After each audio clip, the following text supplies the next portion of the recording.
and welcome to the latest episode of Gaelic Lives. It's a preview show looking ahead to Armagh and Tyrone, big Ulster game this weekend. And thankfully I'm joined today in the studio here with Colm Cavanagh, All-Ireland winner with both club and county, and an All-Star back in the day, and now parked on the other side looking in at all the action. So thanks a million for joining us, Colm. How are things? Things are good. Glad to see great to be here first and foremost, but glad to see the sporting action back in the scene again. It's definitely an exciting time for Gaelic games at the moment, and a lot of opinion out there at the moment on how things are going after week one. So yeah, no, just delighted to be back going. And the electric's gone, the storm's gone, we're back to some sort of normality. Yeah, it's been a traumatic few days for everyone, I suspect. Some more so than others, but hopefully we don't see that anytime soon again. It's been tricky, but look, a lot of fixtures went ahead. Obviously, some cancellations and whatnot, but sometimes it puts football into perspective, given what's happened in the weekend past. But life goes on. That's what we have to do. And would you like to be back preparing for another season at county level now that you've been away from it a wee while? Are you sort of comfortable with how things are now? I think the longer you get out, the longer you're away, the more you would love to be back. In a way, people always told you, the relish in your playing time and your playing career, and I don't think anybody ever does. Everyone's in that sort of mind, that sort of go mindset, and you're trying to win games and whatnot. I think, knowing what I know now, you would love to be back playing again. Like the excitement, there's nothing else probably in life that can give you that same thrill. But look, it's I'm at the other side now. I'm one of those guys that could sit on the fence and share my opinion, rightly or wrongly. So no, it's but I'm just delighted to see it back. It's just you do miss it. I think as the winter goes on and you're sort of ready for games again, to get out there, and I suppose having two young kids now starting to go to games and trying to bring them and show them the same things that I would have done growing up, and trying to remind them that Daddy used to play football and used to be part of them teams. But yeah, no, great to be going. And obviously you'll show them videos eventually of back in the day, but is there a bit of you that's relieved with the rules coming in, like, you don't have to invest time in preparing for nearly like a new game in some ways, or how do you sort of think about that? Yeah, look, the game obviously needed change. Look, there was obviously, from a spectacle point of view and entertainment, it definitely hasn't been where it needed to be. Personally, when I initially, I'm still probably not up to speed where all the rules are at, but initially I thought there was an awful lot coming in. Probably what everyone's saying now, there's a lot of change in one at one go, and given I suppose the challenges with like officiating at the moment, and it's always going to be a difficult one.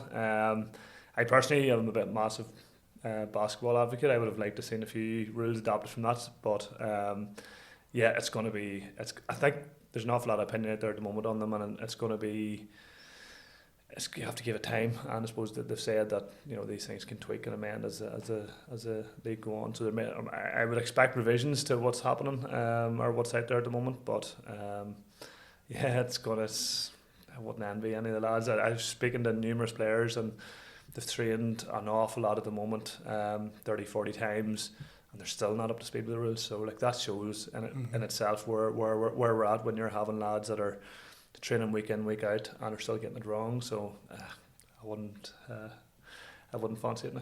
And finally, on the rules, sometimes they say that obviously when you're in the playing bubble and you've goals to meet, you've targets to games to win, that you don't often think about entertainment value. That it's probably about winning, and in a lot of ways it still is. But the spectator element of it, I suppose, is that maybe where a lot of the pressure came from to change, if pressure is the right word. Yeah, absolutely, and I think definitely from a playing perspective and a management perspective, like I know I don't care if it's pretty to watch personally. If you want entertainment, go to the cinema. Yeah, look, you're there to win games, and personally, I love I wouldn't say where the game was at, but I loved the tactical side. I loved how teams are trying to unlock defences, and I actually quite enjoyed a lot of that. Going to watch somebody win by 20 points isn't very exciting. I would like a 12-11 game where two teams are sitting back and they're trying to unpick each other. but I understand from an entertainment perspective and from a general viewing point of view, it got difficult. Like there was games you were going to, and I say it was getting worse than probably soccer. And soccer at times can be challenging when you're watching that type of game unfold. So I can completely get that we needed to do something, and I don't like I always like to look forward to things. So this is something I'm really looking forward to actually seeing in practice to see how it works. But at the moment, personally, I would have definitely expect revisions, and notwithstanding the club scene could be interesting too as well. So.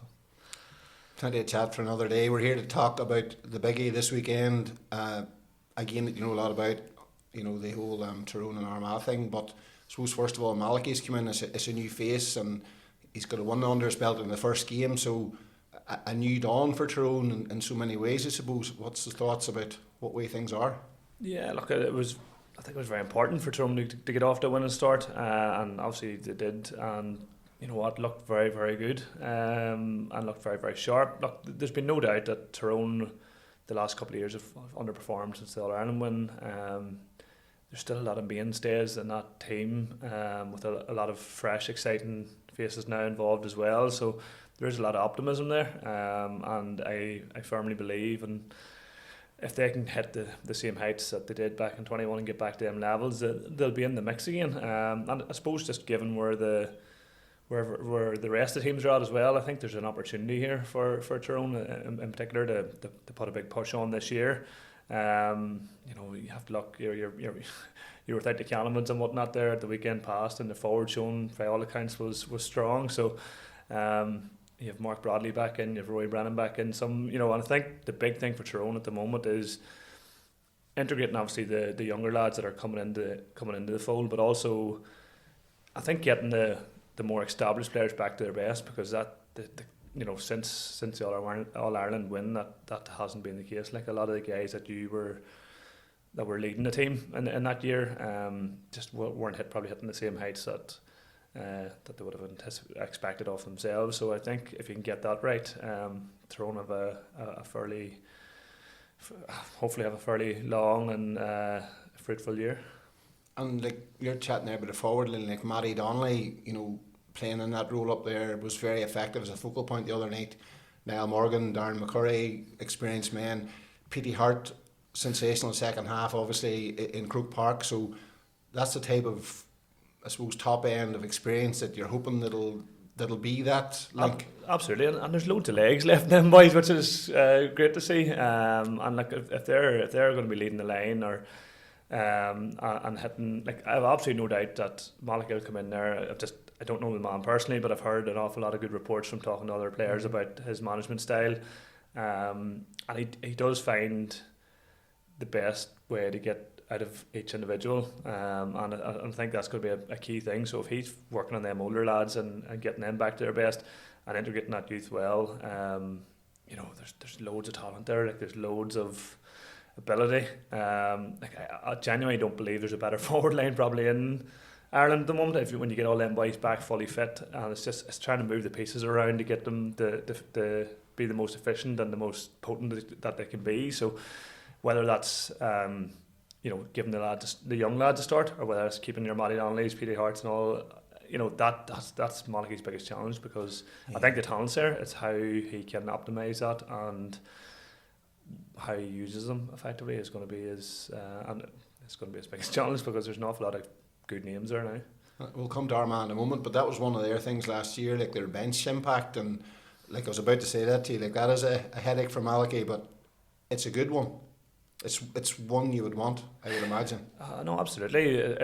Better looking at them. And you're not going to win it. Like nobody's going to win anything at the moment without a really, really strong bench. And Armagh was epitomised that last year.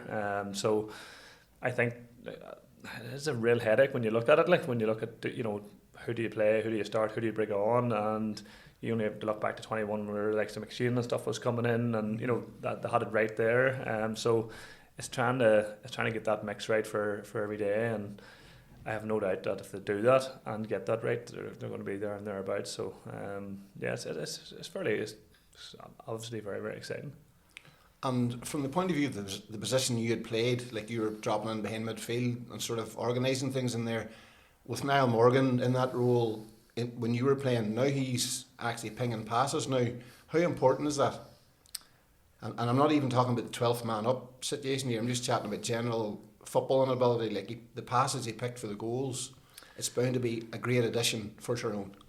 I just laughed because I read yesterday that he was won a match or he was heavy favourite for Player of the Year after week 1, which I don't know if it's true or not, but it was. You got a few bob on him, have you? No, I don't. But I tell you what, he wouldn't be a bad shot for any man that's in it. But look, he's the best in Ireland. There's obviously no doubt. And given that he's obviously playing outfield a lot of the time for his club, has obviously added. Like, there's no surprise that he's delivering what he's delivering. His passing, his vision, his game management. He's got it all as a player. Never mind the goalkeeper, and then obviously with added piece of the rules as well. So he's going to be a key cog obviously this year for Tyrone. And I don't see anyone else within. I don't see anybody else as strong as him in Ireland in that role. So it's going to be good to watch, I think. Growing up around that area, what's that rivalry like to be involved in the Tyrone versus Armagh angle that we're going to be touching about for this weekend? Yeah, look, obviously it's been ebbing and flowing over the years, and that them early years when Armagh were going well, like it's very, very hard to describe. It's probably feed into each other, the rivalry. What's that? People always talk that rivalry is important. Probably fed into each other. Yeah, it did. It definitely did. It was fair. Like obviously, I live on the border myself, and it was a very strong rivalry. Armagh obviously were going well, but for a lot of years then, obviously Armagh fell off the wagon a wee bit, and it wasn't probably as hot and heavy, and now it's back again. So, but over the years, it's been like Armagh is probably one of the strongest followings in terms of fan base. They are so vocal. They're like, even for years maybe they weren't going so well, they were so vocal, and they followed the team to fucking everywhere. So it's been I'm glad to see it back, because it's very, very enjoyable to have that sort of strong rivalry so close. And playing in a pitch with that behind the wire is meant to be great. Yeah, no, it is, and obviously the athletic grounds itself, it sort of lends itself to that. So it's great to see, Nick, because there was years when I was involved where maybe Armagh just weren't at their peak of their powers, and it wasn't probably but any sort of sniff of them going well, and they were back in force again, and they were back on top. So it's been. I've had to keep my head down now since last year, but look, obviously now being on the other side, it's always a bit stranger, because when you're in that bubble and that mix, it's nearly ingrained in you that you sort of have to hate Armagh in a way. But look, obviously now I have an awful lot of friends obviously there as well. So but look, it's great to see, because it does add to it. I think if Tyrone or Armagh wasn't in a good place, it doesn't feel the same, I don't think. There's a bit of that, because sometimes in a competitive environment you just need a bit of an edge. You need to sort of be on it. Is that where it comes from?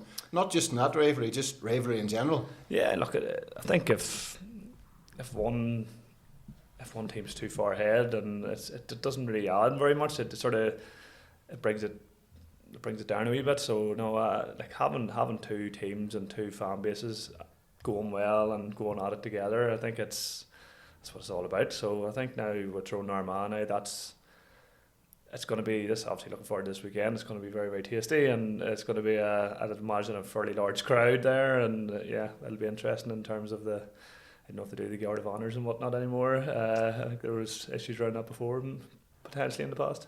I have to keep our eyes peeled for that one. But back the Guard of Honour, All Ireland champions. It was an amazing season for them last year, and like they probably weren't the fancied horse, but the open environment now, Colm, it left everybody with a chance, and Armagh took it.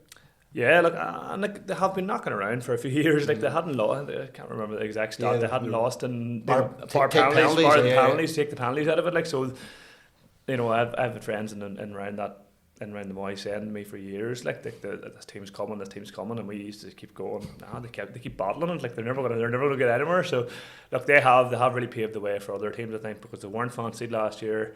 They come through some really difficult games, and they showed how good a team they are. I said their bench was formidable.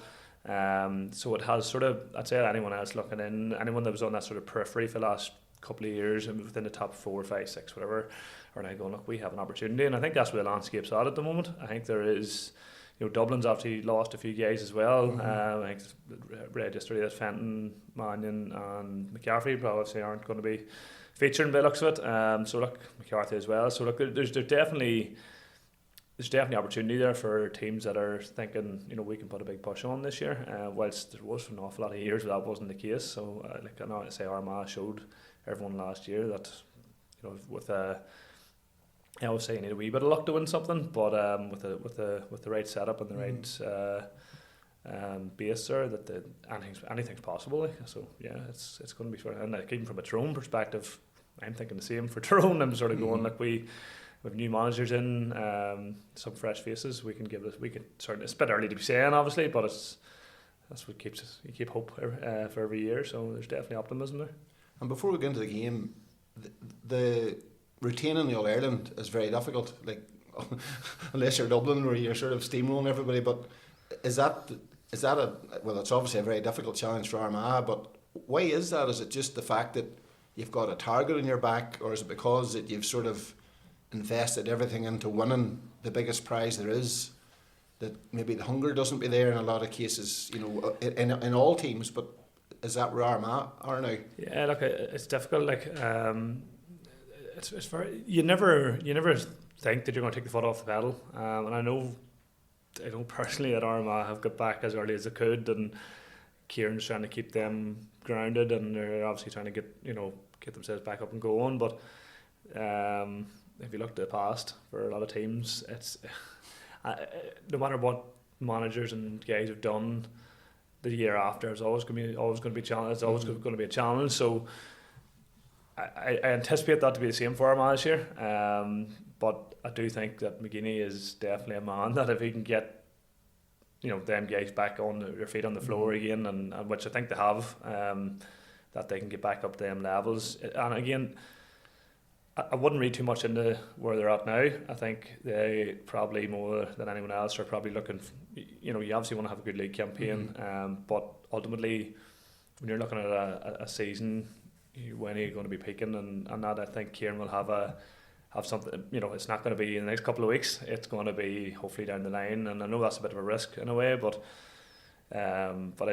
he'll be looking right. When can we get back? Because obviously, them boys would have enjoyed themselves over the break, and rightly so. They earned it. But from speaking to players individually, they want to go again. They want to try and retain it. But they've an awful lot chasing them. And then again, there is going to be targets on their back every day they're out now. There might have been a wee bit of an element of surprise last year to an extent. Now teams just, every time they're going to be up against Armagh, they know they have to raise it, they know they have to be at it, or else they're going to, they're going to be on the losing side. So, but yeah, it's going to be difficult at Armagh, I think. But there's nothing to say that they can't get back to that level again, because they still have the players there now. Albeit, I think Rian O'Neill maybe potentially isn't going to be there for the foreseeable, or whatever way it was phrased. A big loss in the way the game has gone. Like if you look at Paul Conroy. Like, did he kick something like 4 2-pointers in his first game back, and he got one at the weekend? So, yeah. The Rian O'Neills of this world, they don't grow on trees. It's that type of player. No, absolutely. And I had this conversation with numerous lads within the Armagh area, and they were saying about, look, it'll be grand, it'll be dead on. And I sort of made that point, and that he's going to be one of your players that is going to be able to get them scores on big days. And without him and that setup, can they hit them same heights? I'm not sure. And losing the first league game, like you did say that there won't be an awful lot of panic, but does it bring a wee bit of pressure coming into this weekend or not for Armagh? Obviously, like everyone targets, it's really important to get off to a good start, because if you lose your first game or two, it's automatic relegation worry.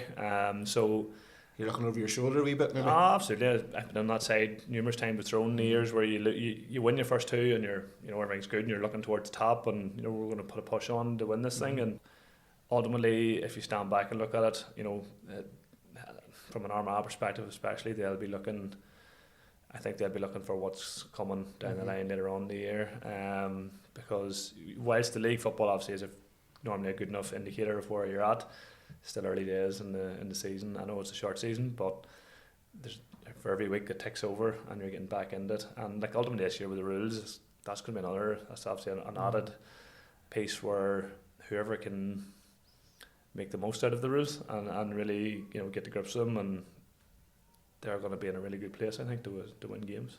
Before we go back to the game, just when you touched on that, it's probably a relevant enough point from the way you had played. With the 2-point arc, and I'm thinking of the Derry and Tyrone game, where Derry seemed to push out to try and stop 2-pointers. Now Morgan was able to pick those passes. Does that leave the centre back, the sweeper, the goalkeeper, does that leave it a very difficult tactical decision to make? Generally just about... I think it does, yeah, because, like I say, teams are pushing out a wee bit further because they have to try and defend that. With less men. With less men, ultimately.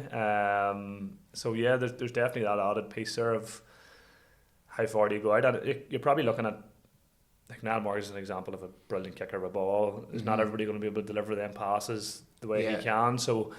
You're probably looking at it week by week to go, right... Suss out who you're playing against. Suss out who you're playing against. Look at who your key kickers are. And ultimately then I would be setting up a team around that, going, right, well, if he has the ball, you're obviously going to push out a wee bit further, but you don't let him get that kick pass in. Ultimately, maybe there's other teams where you might be a bit more comfortable there, but it is still a massive thing for the sweeper. And does he come out too and try and keep that 2-point, or does he stay in? So no, it definitely opens that up a wee bit, I think, and gives a wee bit more scope for them passes in. But say Niall Morgan's one of the probably the best at it in terms of, he's obviously fantastic vision and he can deliver the pass too. There's not too many like him. And going into this weekend, where does Armagh's chance lie? Because Malachy, he'll obviously be targeting the back-to-back wins that you touched about, and then you start looking up the way. But where are Armagh strong, do you feel? And we're maybe within the rules as well. Look, obviously the Armagh, I think that's just the strength of their panel is obviously their biggest thing at the moment, that they have lads there that can come on and change the game. And for them this weekend, it's vitally important that they pick themselves up again and really, I suppose you're probably right, and they need a result. But they definitely, they're blowing off a few cobwebs, I think. And you don't get that with challenge games and friendly games and whatever they've done to date. So obviously at the weekend there a bit of baptism of fire with Galway. So, but I do think that they'll be massively pushing for a win this weekend, and if you don't, you're looking at relegation, potential in the relegation, because form starts to dip a wee bit. Maybe things starts creeping in the mind around, are we good enough to still be where we're at? But that's the same for every team. So not just Armagh, but again, just because everyone's going to be out to get them now in the league and really set a marker for the championship. So yeah, they have it all to do. And Andrew Murnan was a big player for them last year, on a roll inside, coming out to win the kickouts. The likes of the front three thing with Armagh, trying to counteract that. What's the sort of thoughts going into this weekend about where they might play, or in terms of Murnan? Yeah, Murnan and where he might play.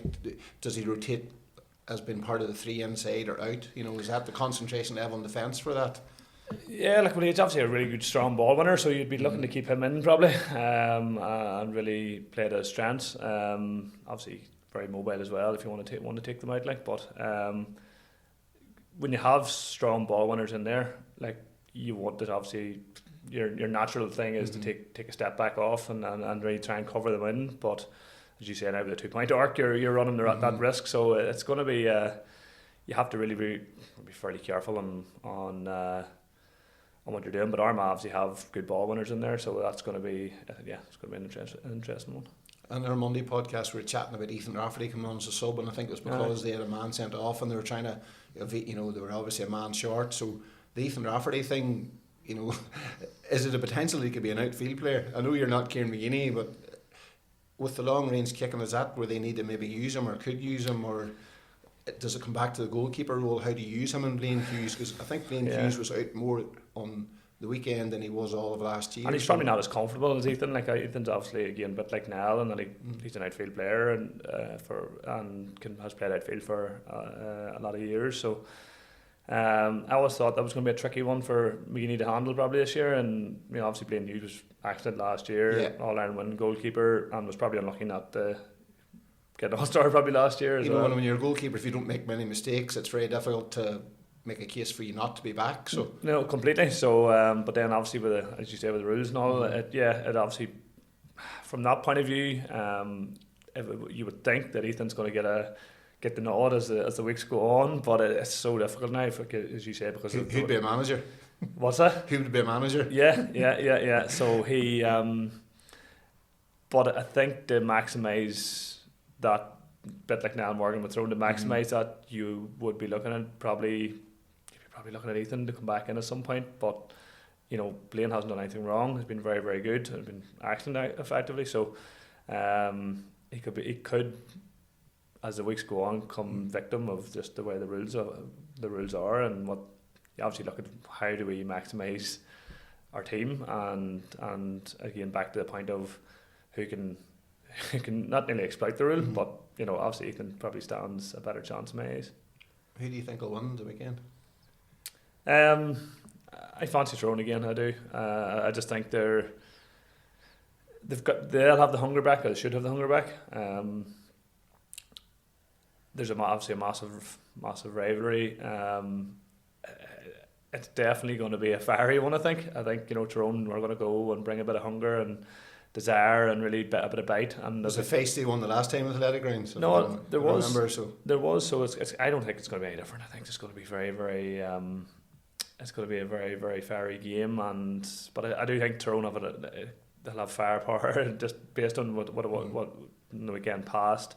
For me, they're going to be up for it. I think Armagh, they're not going to give it easy. They're not going to lay down, but it's going to be. I think with Tyrone with firepower again, whether they drop the Argyle lads back in or not, I don't know if they're going to give them a bit of time off and whatnot. But if you're springing a few of them guys from the bench potentially, again, look, you're adding value to that squad. So I do think that Tyrone would just about squeeze over the line. Like, you were involved with Moy that time. You won the All-Ireland, and is that a difficult decision to rest or come back, or is it an individual thing, or? Yeah, and like you look at, obviously it was Glass last year. Yes, come back in, and it is a. Does it depend on the person or where you're at mentally, or? Yeah, and you know what? I probably the time we obviously got there. I think we did get a bit of a break from memory, and I think you need it because you have been going for a long time and you feel okay. You know, you're going, I'm grand, I can go back and play this weekend. But next game up. Yeah, next game up, and sometimes that's a good thing. But I think mentally, that wee bit of a switch off period, and like it's not even going to be long. They can't afford to take too long off. But I think for me, I wouldn't be using them just yet. I would be giving them that extra week or two, let them mentally. Obviously, the Canavans with concussion and whatnot. I don't know what way they're sort of. What way that leaves them, but I would definitely be giving a bit of time off the lads here and let them reset, because it is still, you know, they've been going for a long time, and if you don't give them that break and you drop them back in, you're running the risk of probably obviously injuries, because a lot of time when you're going on that All-Ireland run, there's a lot of lads carrying injuries and they just play through them. So if you're dropping them lads straight back in here and they're carrying niggles, the likelihood is it's going to develop into something else. And then just a mental reset where you're going, right lads, we need to take it down here for a week or two, and I think it's easier to go back in at that point, whilst if you just finish and go back in the next week, yeah, there's no switch off. I think you'd look back on that and you go, you know, that'd be the wrong decision, but you know, the guys are obviously probably keen to get them back involved, part of the setup and part of the squad, and yeah, I wouldn't. It's a bit of a headache, but a bit of an inconvenience nearly from a Tyrone perspective. But I think whatever they'll do, the guys will apply themselves and they'll get it.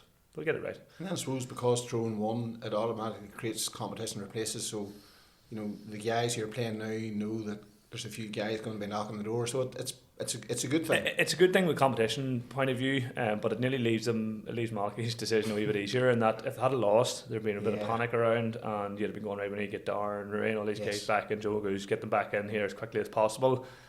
But the fact that they won the first game, I think that just takes a wee bit of pressure off, where they're going, right, okay, you know, whilst it drives good competition, you know, Malachy will know in his head who he wants to be, you know, he'll probably know who he wants to use this weekend, and you know, they're not, if they win again this weekend, then it's nearly an even easier decision, where you're going, right, look, we can go without these lads for a few weeks here if needs be. So I think that's okay. I don't think it's a problem, although I say it does drive a bit of competition, where some of their lads, I know from personal experience, it was always easier to stay in the team than it was to get into the team. So even, I remember actually after us winning the All-Ireland, I think we lost the first league game, and there was calls for, you know, get the lads back in and stuff like that there. So I was in a different sort of mindset, but you always want to get back in as early as possible, get your place back and hold it, because if you're in a competitive environment, somebody wants your jersey, and if you're giving them an opportunity to play at the weekend, that could be and it has happened in the past, where you put in a good performance and you're sort of looking,